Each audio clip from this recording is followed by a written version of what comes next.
ones, how you doing? You have to put up with the jazz because I'm in too good of a mood. The vibe is too right to turn it off.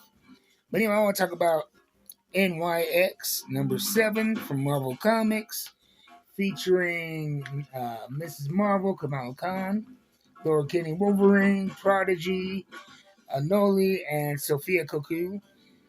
This has been a very enjoyable book for me. I've loved every issue. Right now, these younger X-Men, after the destruction of their homeland, Krakoa, they're settling in New York, and they're facing a lot of prejudice, judgment, and just a frustrating situation trying to start a new life. And they're kind of forming a mutant underground, a safe haven for mutants. And we start off introduced to a brand new character named Sync.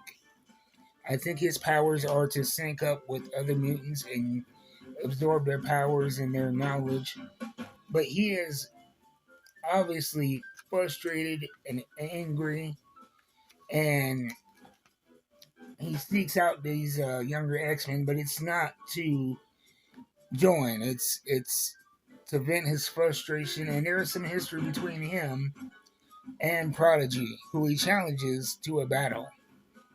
And through this battle, they end up building some trust and a little bit of respect. But at the same time, we see that Miss Marvel notices her cousin coming into this meeting of mutants, and he has been, throughout the different Miss Marvel books, he has been very, very adamantly and vocally anti-mutant, and it seemed like something that was going to explode sometime between them because he doesn't know that Kamala is Mrs. Marvel, and so he tries to attack this meeting of mutants at the same time that Stink and Prodigy are having this battle, and it cuts back and forth with a lot of action between the battle between Miss Marvel and her cousin, who still does not know it, and he is apparently with this group called the Truth Seekers, who is an anti mutant group.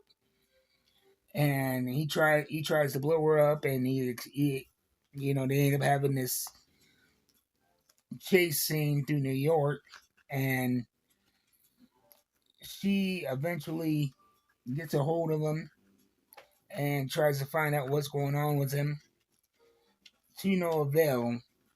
But at the same time here, this confrontation between Sync and Prodigy ends in almost a stalemate and eventual understanding, and it seems like Sync is going to reluctantly join up with this younger crew of X-Men.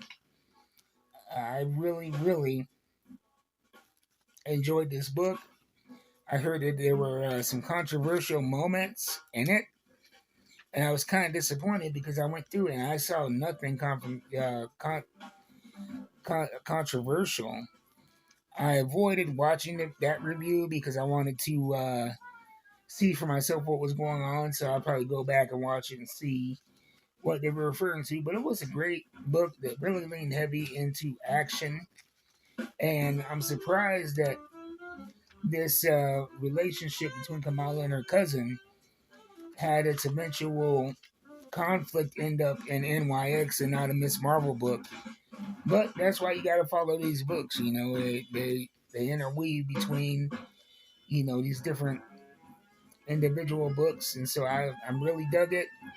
I like the art. I like the story of this mutant underground and the conflict of trying to fit into society. And there are lots of parallels between the mutants and marginalized groups that exist in real life. And so there's that allegory, which I dig. And you add that to, a hot-headed young person, who is frustrated and they want to take the fight right to the enemy, and trying to balance that energy along with trying to do right and stand up for yourself.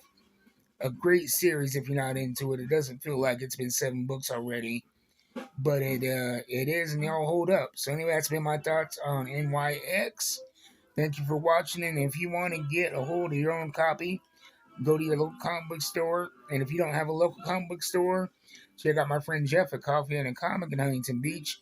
They ship nationwide and they have great deals on comics and shipping and tremendous service, and you'll be helping out a wonderful veteran-owned business.